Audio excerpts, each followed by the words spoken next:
Hello.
I'm not entirely sure what problem Justin was trying to solve. I hope it was interesting to him, but I don't think that this is addressing a problem that I have. And he doesn't clearly state the problem here. And he also doesn't give a direct answer to my question. So I'm going to keep going.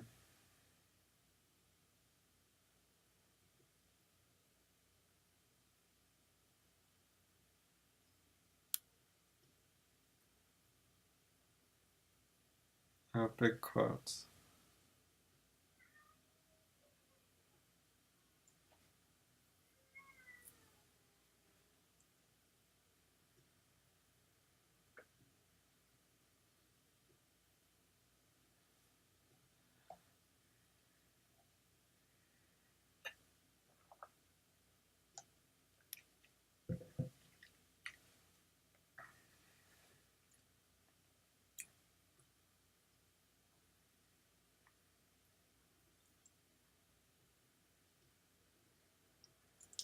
The point here is that discovering something in the first place is different than being told. So being able to prove something yourself and discovering it in the first place are kind of similar, but just having someone tell it to you is a different kind of thing. It's not entirely different, but there's some differences there.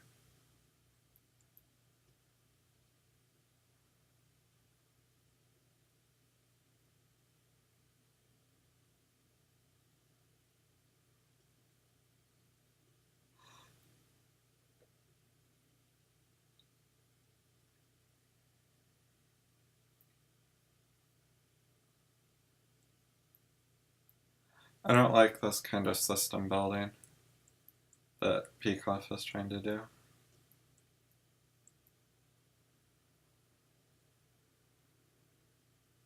But I do like his separation of childhood development and the ideal logical arrangement.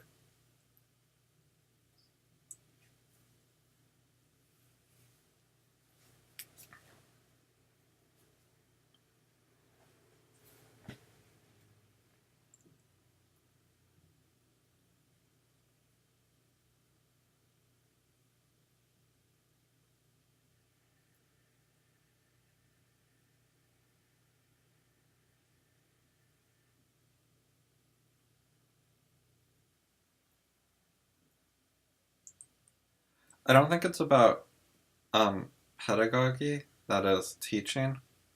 I don't know why Justin uses fancy words like this when he could just say teaching kind of question or educational question.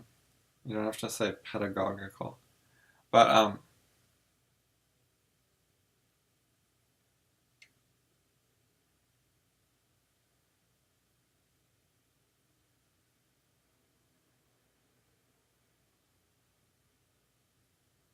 So the issue is more for how do you argue stuff is true, and what's the best way to understand it, not what's the best way to teach it.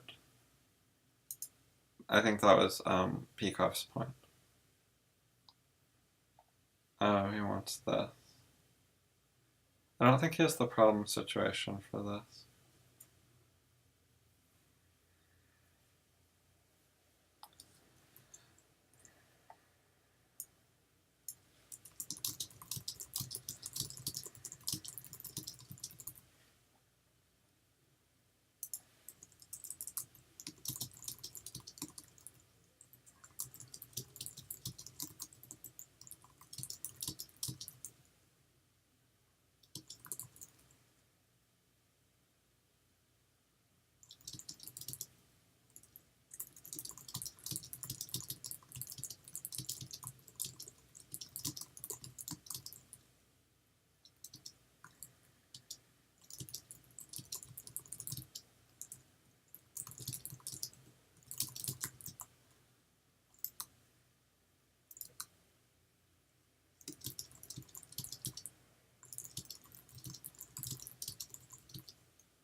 Alright, do I need to trim any of this?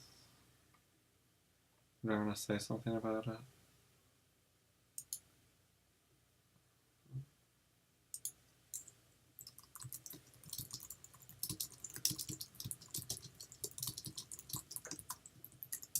There we go, good enough. Gives him just a little hint about what I thought of it without having to write much. Alright, skyscrapers. Why's the thread called skyscrapers? Oh, philosophy is a structure. Built layer on layer. Says Peikoff.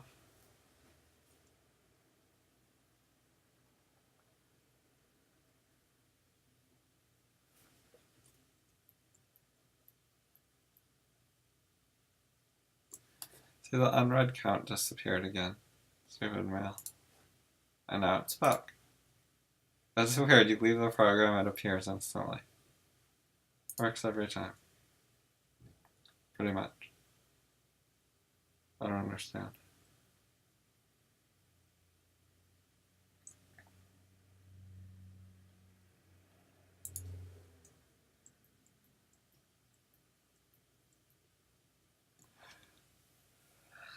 I'm so tired. It's okay though. I have to go slower.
Okay.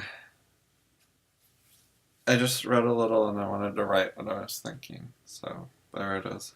I had to do that before I forgot or anything.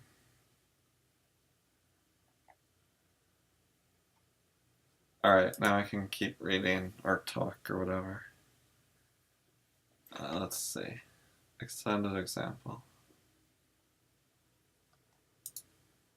You're a good blacksmith. But are swords and armor really about detail?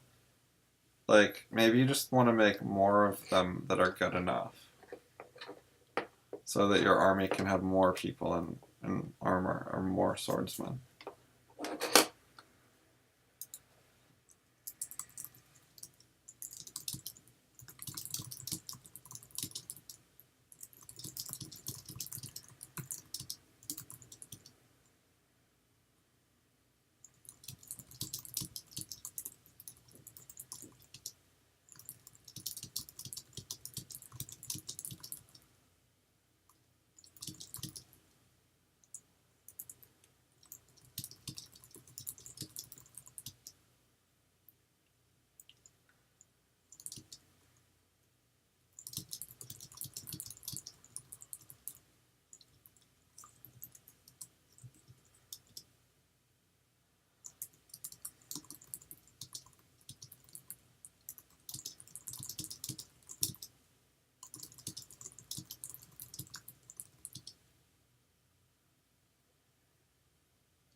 Okay, I guess this example is really basic. So, yeah, people buy more if it costs less. Because if it costs less, that means you have to forgo.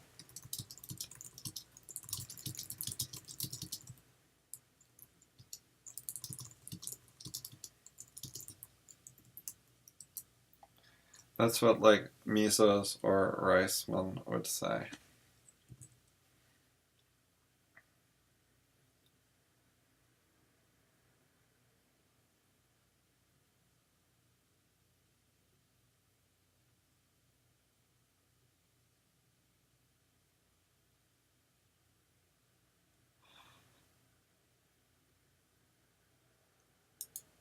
Yeah, I mean, if you don't have mass production, trying to just make more and sell them cheaper it doesn't work quite the same as when you have a factory. If you have a factory, you can be like, okay, let's just make 1,000,000 of them, and we'll sell them for $1, and then we'll have $1,000,000. But if you're making them by hand, then you'd have to make 1,000,000 of them, so it wouldn't work very well. If you're making them by hand, it's a lot easier to just make like 10 and sell them for $1,000 and have $10,000, but you didn't have to work nearly as much. Well, you got it.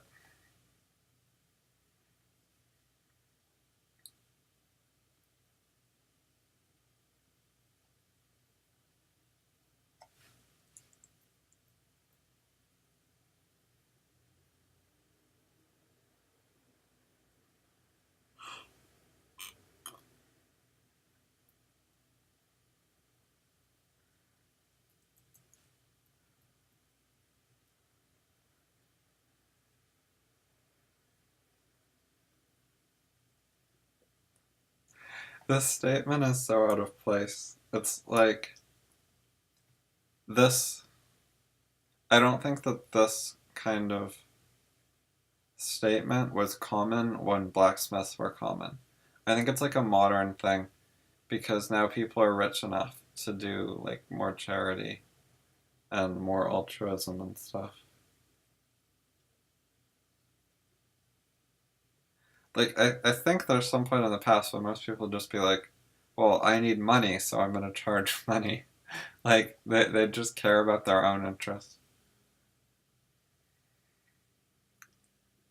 Like that's their problem if they need swords. That's not my problem. I think like sort of taking on everyone else's problems as your own sort of goes along with a culture that's wealthy enough to get away with some foolishness. If you're like struggling to have enough food, you're not going to be just like giving your swords away because other people quote need them because you need food, so you're going to put that first.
Okay, let's go.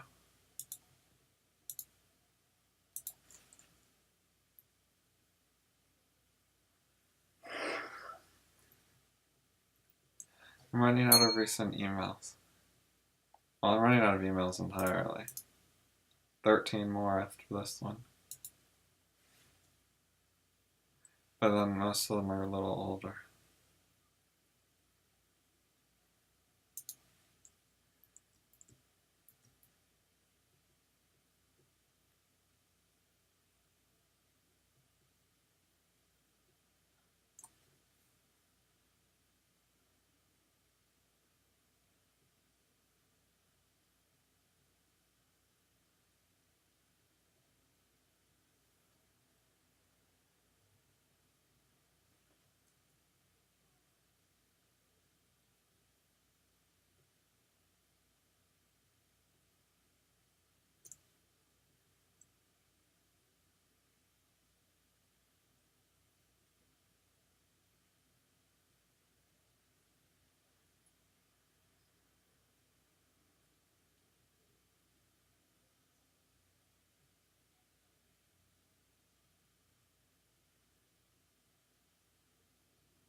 Ellen conceding stuff. Well, that's pretty good. A lot of people just won't even concede stuff after they're wrong.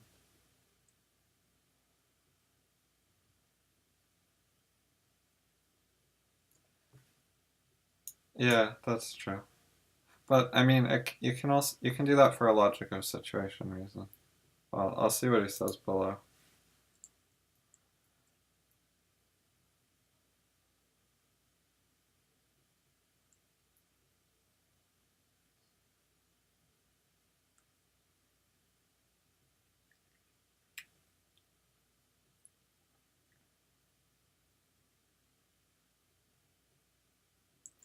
I meant doesn't, not isn't.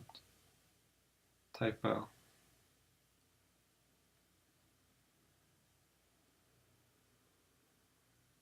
A lot of times typos like this are because you started typing the sentence one way, and then you changed it, and then you didn't edit it properly. Like I might have started to write there isn't always, and then like deleted always and started writing have to be, but forgot to change isn't to doesn't.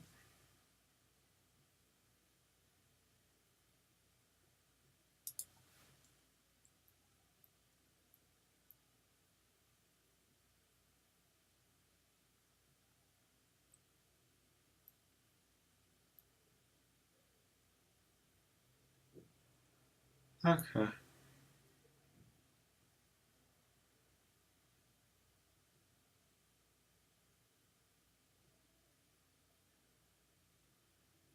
I think I'm just gonna move on. I already replied to like more than half of the stuff I read, I think. So when I don't have anything to say, I don't worry about it, because not replying much is not a problem for me. Occasionally, if an email really stands out, like this person tried really hard or that's a good question, I'll sit there and try to think of something to say. But I feel like I reply to enough stuff. Having stuff to say isn't really a problem for me, so I don't really worry about it. Most people reply to a much lower proportion of the emails they read. So for them, because their reply rate is so much lower, they might want to try a bit harder to reply to stuff they read, because there's an actual problem there. If you're only replying to like one in every 25 emails, I think that's low, and you could learn more if you replied more often. But if you're replying to more than half, I think that's plenty. I don't think that trying to reply to every single email would solve a problem for me, or really for anyone. It's not necessary to reply to everyone.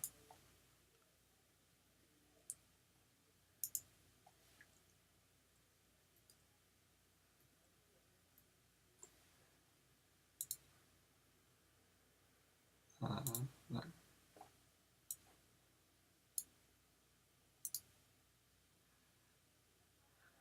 25 minutes, huh? I'm tired. What's this? Oh, this is short. Oh, I know why I didn't reply to this before. It's because I have to like reread the article to reply properly. Because the article had some like really stupid shit, and then Justin missed most of it, and then I don't know if Ellen saw all of it or not, but I should do that later.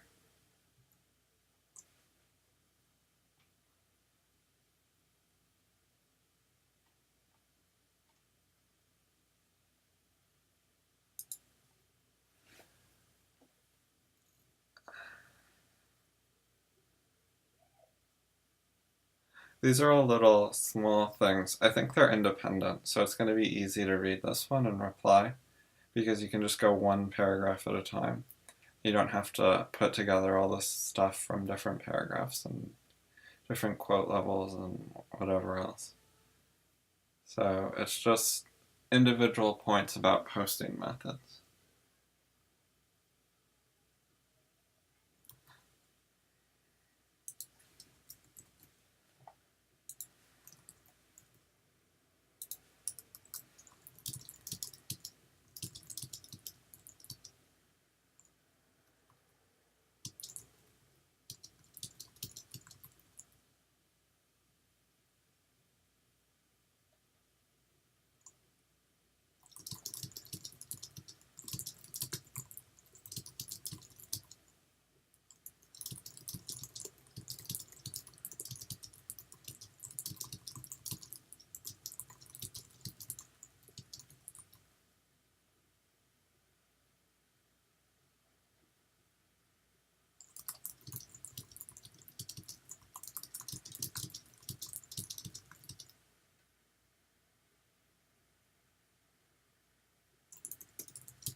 Good enough. Like, this paragraph is too long, but I don't really care.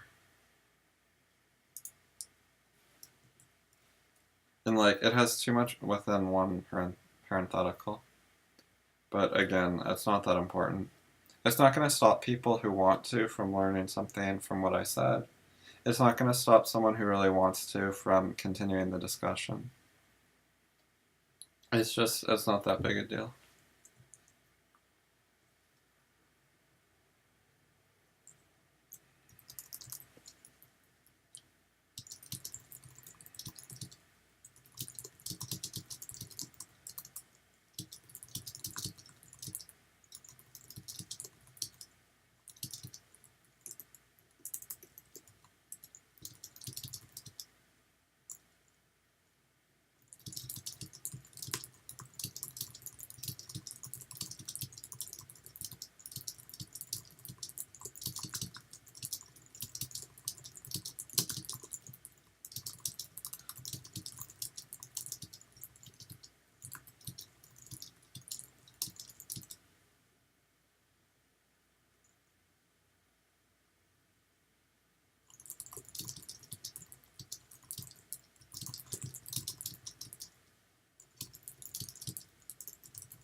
The way it works is, so when you type a quote, it's straight up and down, like that.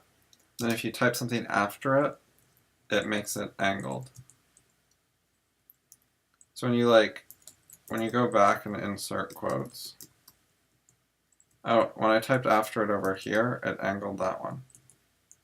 So then you end up with like these weird quotes because one's angled and one's not. But if you just type a space and delete it, you can get better quoting. The other thing you can do is go to, you can turn off the smart quotes and just have straight up and down ones all the time if you want. It's kind of weird how it works though. Like, I don't think it's perfect at all.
it's not a good idea to use stuff like X and Y or A and B if you don't have a good reason, because they can kind of confuse people.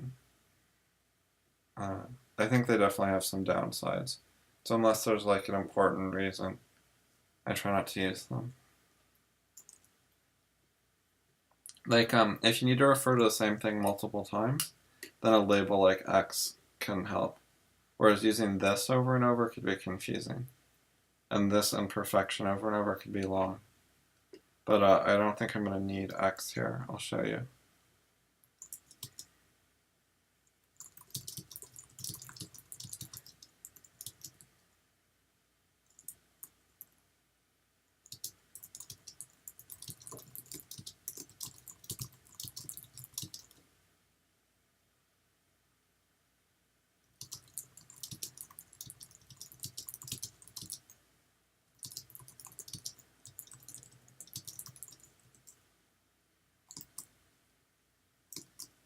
See, I didn't end up saying like this imperfection again. So if it was X, it wouldn't have been repeated. It works fine this way.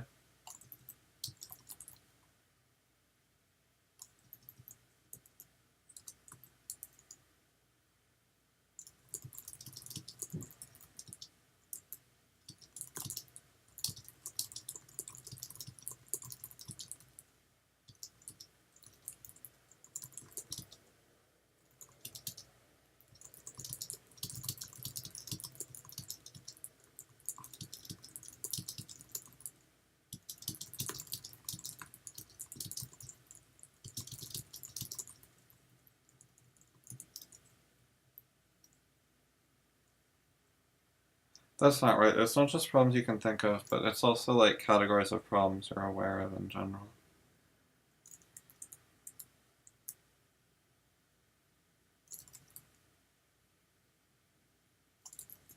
I don't need to explain that, whatever.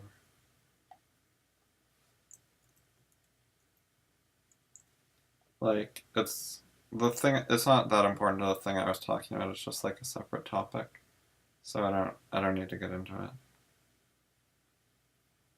Like, what I was talking about, I think I get that point across fine. So this is actually an example of what I was saying here.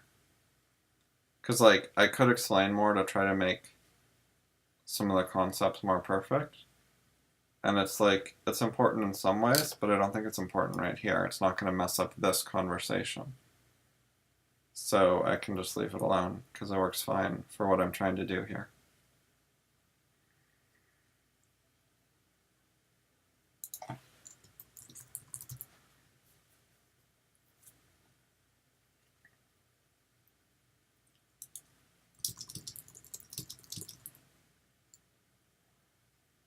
Okay.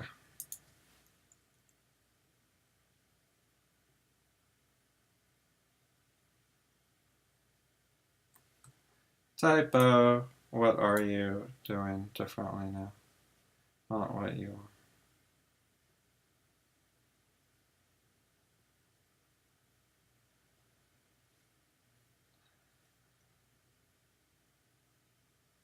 Man, I just post whatever the fuck and no one ever has criticism, so like it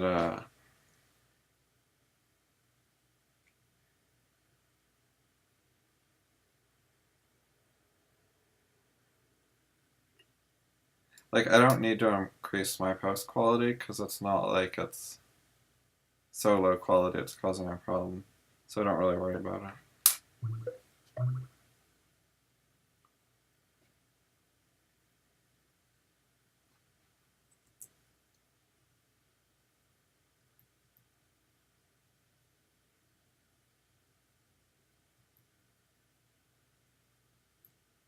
Yeah, it is harder to keep track because then if you just mark that post as either read or unread, it doesn't capture partially replied to. So keeping track of like which sections you've replied to or not can be an issue.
Typo.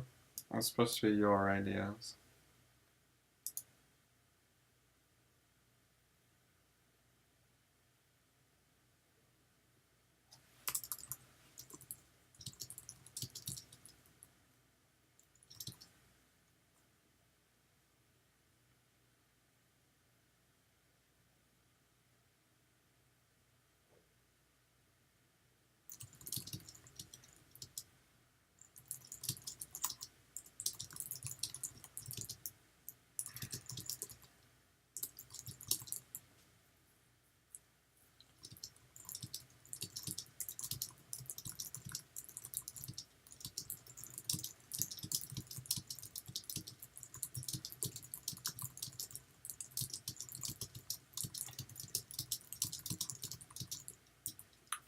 I don't want to say cry because it's associated with children.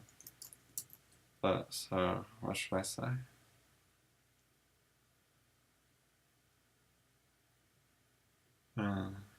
Sitting in your room is also associated with children. Fuck.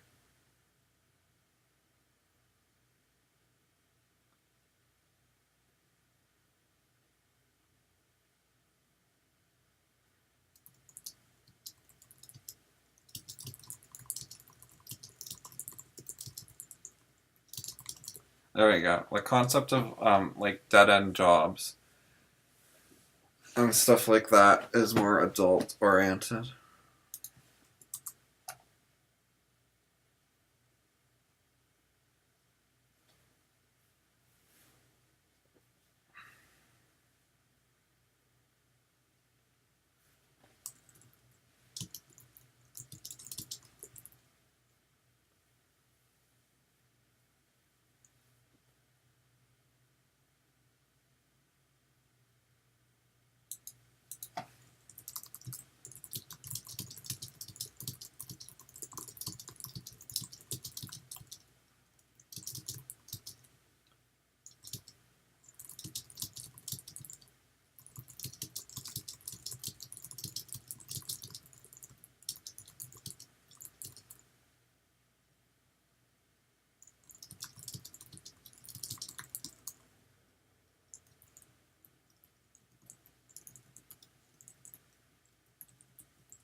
I was thinking of saying unpredictable, but I think I'm going to go with not predictable. I think it's slightly clearer.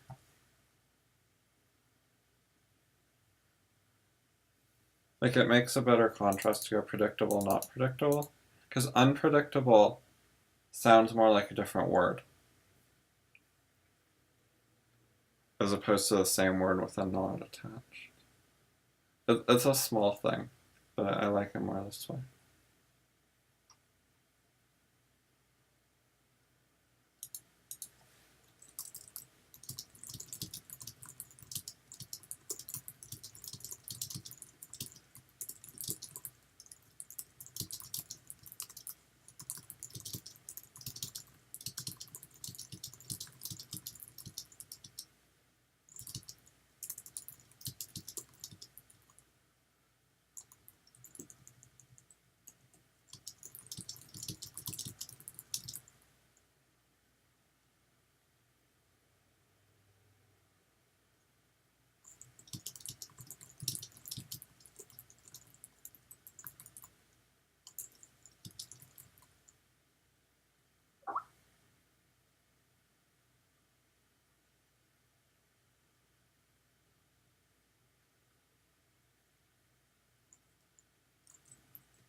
Let me get an Rand quote. What's my hotkey?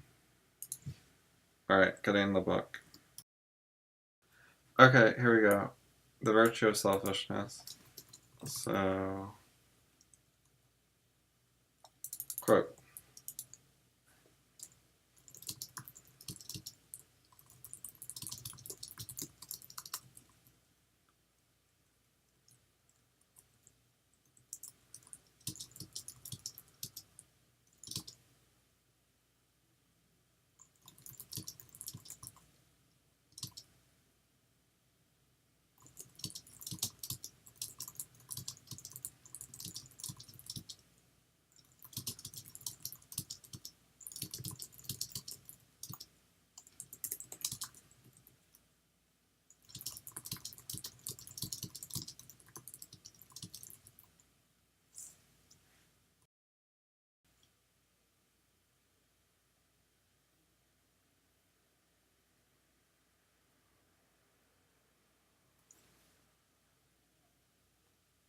Alright, there we go. I quote this all the time. I like this paragraph. This and, yeah,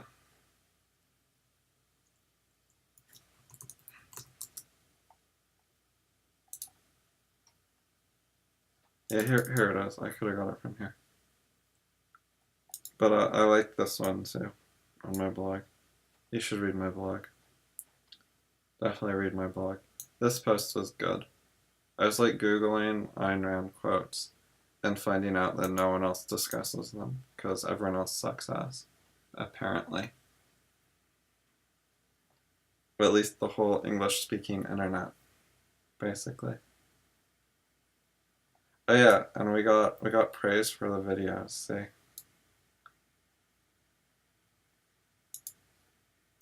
So, yeah, soon we'll have praise from 20 people and we'll be popular, right? We'll see. Not much in the way of actual discussion in reply to the videos. That's even better than praise.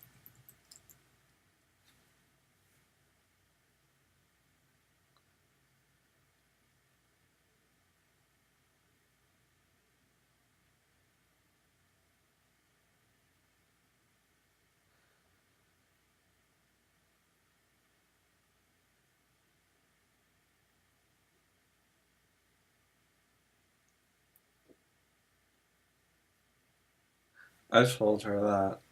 I told her to compare what she wrote to then what I wrote in the same thread.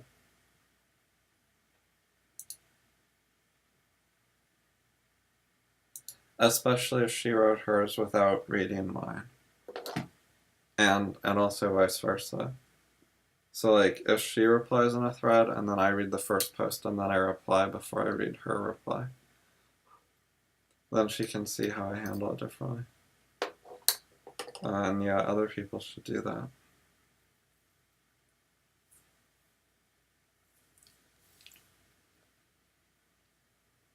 You don't. Some people focus on like just the direct replies to themselves instead of the sibling posts where you can see other people's approach to the same subject, which is really a lot like a reply to you. If someone else is talking about the same thing, giving their perspective on it, you can treat that like a reply and talk with them.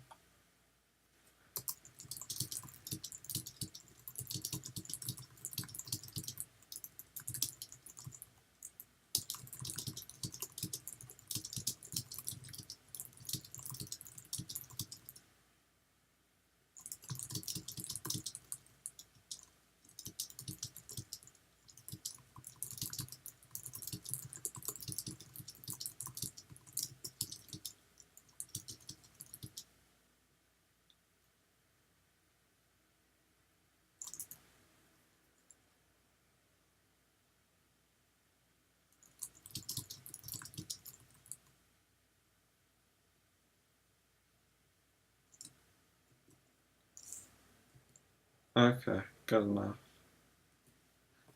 Alright, we done. Yeah, try to write some substantive replies to my videos.